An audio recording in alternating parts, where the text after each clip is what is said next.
নমস্কার বন্ধুরা, পূর্ণিমা কিচেনে আপনাদের সবাইকে স্বাগত। পার্শে মাছ এনেছে, এই পার্শে মাছটা দিয়েই আমরা আজকে সর্ষে পার্শে করব। কিভাবে করি প্রথম থেকে শেষ পর্যন্ত দেখেন, সঙ্গে থাকেন। ভিডিও ভালো লাগলে লাইক কমেন্ট করতে একদম ভুলবেন না। রান্নাঘরে যাই, রান্নাঘরে না গেলে তো রান্নাটা করা যাবে না, তো রান্নাঘরটা অনেকটা একটু দূরেই যেতে হবে।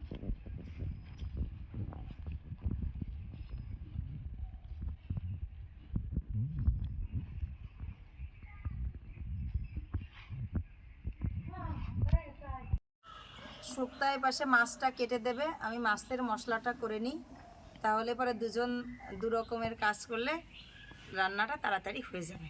শুক্তা মাছটা কেটে দাও। দেখো তো মাছটা টাটকা আছে কিনা, দেখে তো মনে হচ্ছে অনেক সুন্দর, অনেক টাটকা, একদম চকচক করছে। অনেক সুন্দর টাটকা মাছ, মাছটা এখন সুন্দর ভালো।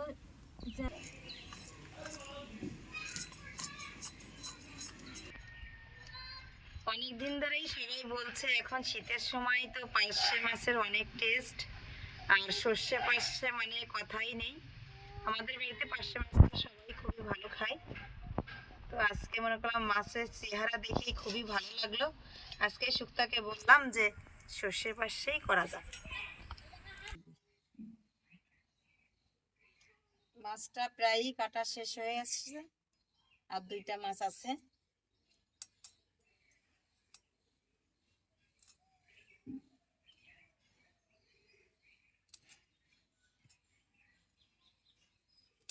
মাছটা কেটে ধুয়ে নিয়ে চলে আসছি, এবার আমি মশলাটা করে নেব। আজকে এই মাছটা দিয়ে রান্না করব সর্ষে পার্শে, যেহেতু পার্শে মাছ আর সর্ষে পার্শে করলে খুব মজা লাগবে।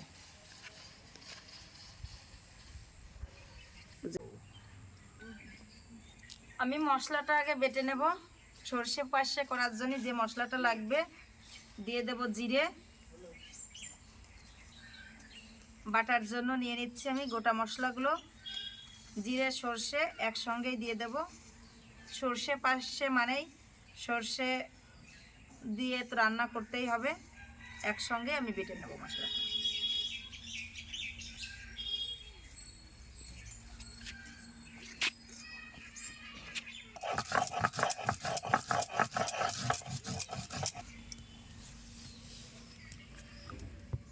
জিরে সর্ষেটা আমার বাটা হয়ে গেছে, তুলে নেব।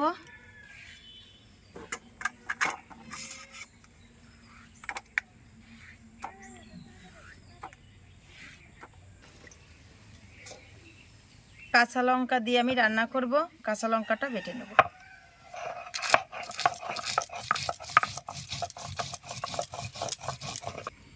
লঙ্কাটা আমার বাটা হয়ে গেছে, লঙ্কাটা তুলে নেব।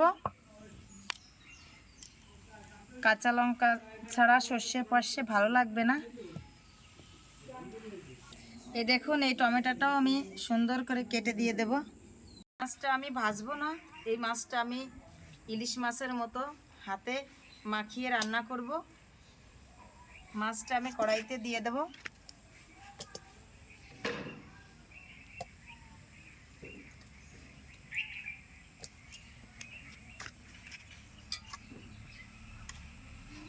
মাছের মধ্যে দিয়ে দেব লবণ, হলুদ গুঁড়ো, বেটে রাখা কাঁচা লঙ্কা, জিরে সর্ষে একসঙ্গে দিয়ে দিলাম।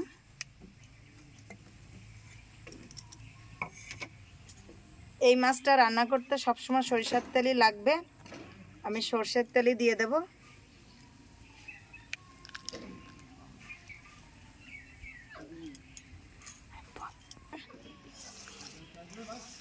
এবার হাতে সুন্দর করে আমি মাখিয়ে নেব।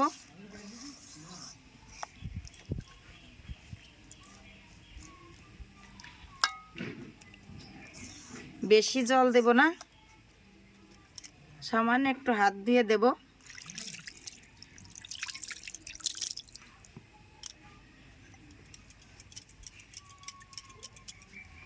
এবার চুলায় বসিয়ে দেব।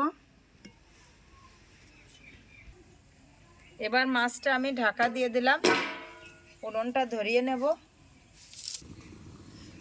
তরকারিটা তো ঢেকে দিছিলাম, এবার খুলে দেখি কেমন। হচ্ছে,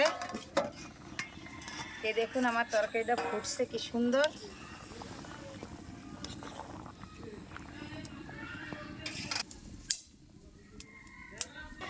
তরকারিটা ফুটে গেছে, এবার আমি কেটে রাখা টমেটোটা দিয়ে দেব। এই দেখুন কি সুন্দর হয়ে গেল, ঝটপট সর্ষে পার্শে হাতে মাখা।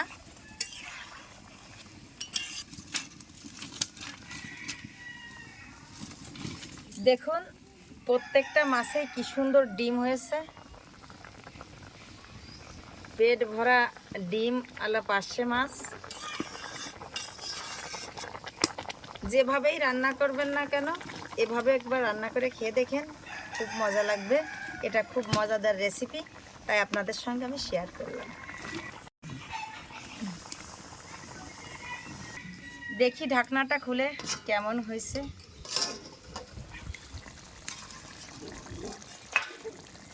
এই দেখুন তরকারিটা মশলা থেকে তেল ছেড়ে দিয়েছে। রান্নাটা আমার হয়ে গেছে, এবার আমি কড়াই থেকে নামিয়ে নেব।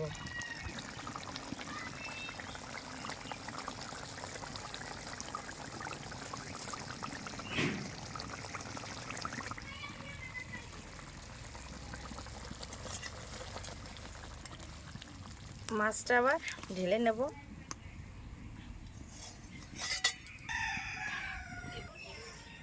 রান্নাটা তো আমার হয়ে গেছে, খাবারের জন্য রেডি। আজকে রান্না করেছি তোমার পছন্দের তরকারি, হাতে মাখা সর্ষে পার্শে। খেয়ে দেখো কেমন হয়েছে। মাছের সাইজটা দেখেই তো মন ভরে যাচ্ছে। একটা না, আজকে দুইটা মাছ দিচ্ছি, দেখো। দুইটা মাছকে আমি খেতে পারবো? অবশ্যই খেতে পারবা। কি সুন্দর ডিম হয়েছে দেখুন বন্ধুরা, একদম ডিমে পেট ভর্তি। আর রান্নাটা ওনার পছন্দ মতোই করেছি, ওনার হাতে মাখা সর্ষে পার্শে খুবই পছন্দ।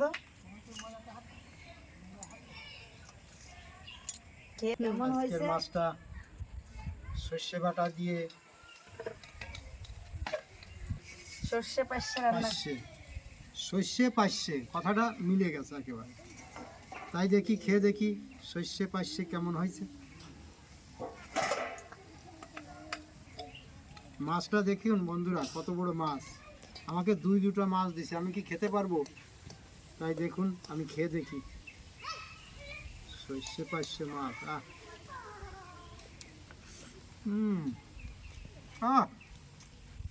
সেই হয়েছে।